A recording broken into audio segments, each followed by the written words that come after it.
Assalamualaikum warahmatullahi wabarakatuh. Selamat pagi semua. Kami dari kelompok 1 akan menyajikan materi yang berjudul Konsep Dasar, Proses, dan Ruang Lingkup Administrasi Pendidikan. Baik, saya akan memperkenalkan terlebih dahulu anggota dari kelompok 1. Yang pertama, saya sendiri, Suci Nazira, Ivan Maulana, Rita Nurmansyah, dan Yuliani. Baik, materi pertama tentang konsep dasar yang akan dijelaskan oleh rekan kami Rita Nurmansyah. Kepada Rita, kami persilakan.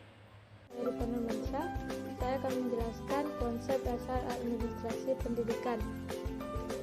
Yang pertama, administrasi dalam perspektif Islam. Administrasi berasal dari bahasa Arab, yaitu tadbir atau dabbara al-amru, yang berarti menyelesaikan urusan hingga akhir. Menurut Buya Hamka, administrasi berasal dari kata yudabbiru, terdapat pada Quran Surah Yunus ayat 3. Dalam ayat ini kita memahami bahwa Allah telah mengatur suatu urusan hingga ke ujung-ujungnya. Dengan ini berarti Allah telah mengatur urusan secara tegas dan konkret. Yang kedua, pengertian administrasi pendidikan secara etimologis. Dalam bahasa Inggris, administrasi berasal dari kata administration. Dalam bahasa Latin, art dan ministrate dan administrator. Ini pendapat Dalianggi tahun 1968. Art ditambah ministrate yang berarti melayani, membantu, serta memenuhi seluruh tatanan di dalam suatu badan. Secara umum, administrasi berarti kegiatan tata usaha sebagai keseluruhan proses kerjasama dengan memanfaatkan seluruh personil dan material yang tersedia dan cocok untuk mengembangkan demi mencapai tujuan pendidikan yang sudah disahkan secara efektif dan efisien. Sekian dari saya, terima kasih. Saya akan menjelaskan tentang sumber daya administrasi pendidikan. Ada 6 sumber daya administrasi pendidikan, yaitu yang pertama, merupakan tenaga kerja manusia, baik tenaga kerja eksekutif maupun tenaga kerja operatif. Tenaga kerja eksekutif yaitu tenaga kerja yang bekerja di bidang manajerial, dan tenaga kerja operatif yaitu tenaga kerja yang bekerja sesuai dengan bidang keahliannya masing-masing. Yang kedua, money merupakan dana-dana yang diperlukan untuk mencapai tujuan yang hendak dicapai. Yang ketiga, method merupakan cara-cara atau metode yang digunakan untuk mencapai tujuan. Yang keempat, materials merupakan bahan-bahan yang diperlukan untuk mencapai tujuan. Yang kelima, mesin merupakan mesin-mesin atau alat yang digunakan untuk mencapai tujuan. Yang keenam, market merupakan pasar untuk menjual output dan jasa-jasa yang dihasilkan. Tujuan administrasi pendidikan.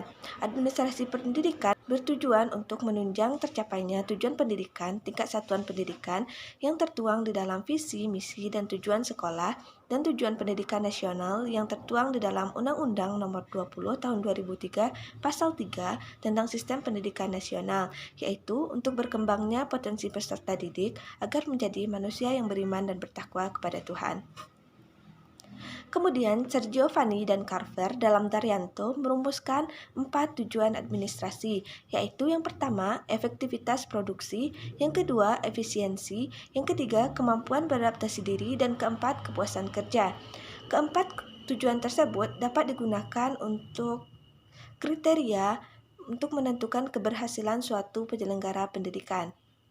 Kemudian, menurut Schrodt dan Voice dalam Nanang Fatah, tujuan utama dari administrasi atau manajemen adalah produktivitas dan kepuasan, di mana produktivitas tersebut dapat diukur dengan 2 standar, yaitu produktivitas fisik dan nilai.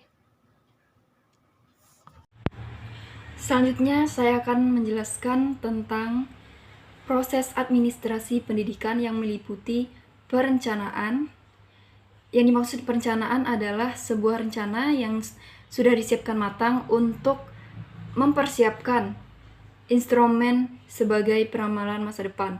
Nah, untuk sebuah rencana yang baik, maka butuh penganalisisan data yang meliputi perumusan tujuan kegiatan, penentuan yang lengkap kegiatan untuk mencapai tujuan, penentuan jangka waktu yang diperlukan, menetapkan metode alat yang akan digunakan, dan merumuskan penilaian untuk mencapai tujuan, atau juga disebut evaluasi. Selanjutnya ada pengorganisasian. Pengorganisasian merupakan aktivitas menyusun dan membentuk hubungan-hubungan kerja antara orang-orang sehingga terwujud suatu kegiatan kesatuan usaha dalam mencapai tujuan-tujuan yang telah ditetapkan. Nah, mengorganisasikan adalah proses mengatur, mengalokasikan, dan mendistribusikan pekerjaan, wewenang, dan sumber daya di antara anggota organisasi untuk mencapai tujuan organisasi. Nah, organisasi ini sangat dibutuhkan untuk menyusun struktur dan membentuk hubungan-hubungan agar diperoleh kesesuaian dalam usaha mencapai tujuan bersama. Dalam pengorganisasian ada beberapa prinsip yang harus dimiliki yang memiliki ciri-ciri sifat-sifat sebagai berikut. Yang pertama, memiliki tujuan yang jelas. Tiap anggota dapat memahami dan menerima tujuan tersebut. Adanya kesatuan arah, adanya kesatuan perintah, adanya keseimbangan antara wewenang dan tanggung jawab masing-masing anggota, adanya pembagian tugas atau pekerjaan yang sesuai dengan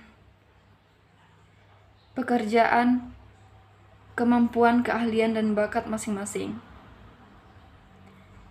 Selanjutnya ada pengarahan, di mana peran pemimpin pada proses pengarahan administrasi pendidikan dibutuhkan pemimpin yang paham atas apa tujuan dan pengarahan yang diambil. Selanjutnya yang terakhir adalah pengawasan atau controlling. Secara umum, pengawasan dikaitkan dengan upaya untuk mengendalikan, membina, dan penelurusan sebagai upaya pengendalian mutu dalam arti luas. Melalui pengawasan yang efektif, roda organisasi, implementasi rencana kebijakan, dan upaya pengendalian mutu dapat dilaksanakan dengan lebih baik. Nah, pengawasan ialah fungsi administratif yang mana setiap administrator memastikan bahwa apa yang dikerjakan sesuai dengan yang dikehendaki. Nah, materi selanjutnya akan disampaikan oleh teman kami Ivan. Kepada Ivan dipersilakan. Baiklah teman-teman, saya Ivan Maulana akan menyebutkan ruang lingkup administrasi pendidikan. Ruang lingkup administrasi pendidikan terdiri atas 8 buah. Yang pertama yaitu administrasi material, yang kedua administrasi personel, yang ketiga administrasi kurikulum, yang keempat administrasi kesiswaan, yang kelima administrasi tata laksana pendidikan atau sekolah, yang keenam administrasi keuangan, yang ketujuh administrasi pengorganisasian sekolah, dan yang terakhir yaitu administrasi hubungan sekolah dengan masyarakat atau kita sebut dengan humas. Jadi kesimpulannya yaitu administrasi pendidikan adalah suatu proses pengintegrasian segala usaha kerjasama untuk mendayagunakan sumber-sumber personel dan material sebagai usaha untuk meningkatkan pengembangan kualitas manusia secara efektif dan efisien. Dan tujuan administrasi pendidikan tidak lain adalah agar semua kegiatan itu mendukung tercapainya tujuan pendidikan, atau dengan kata lain, administrasi digunakan di dalam dunia pendidikan adalah agar tujuan pendidikan tercapai. Hanya itu dari saya. Terima kasih.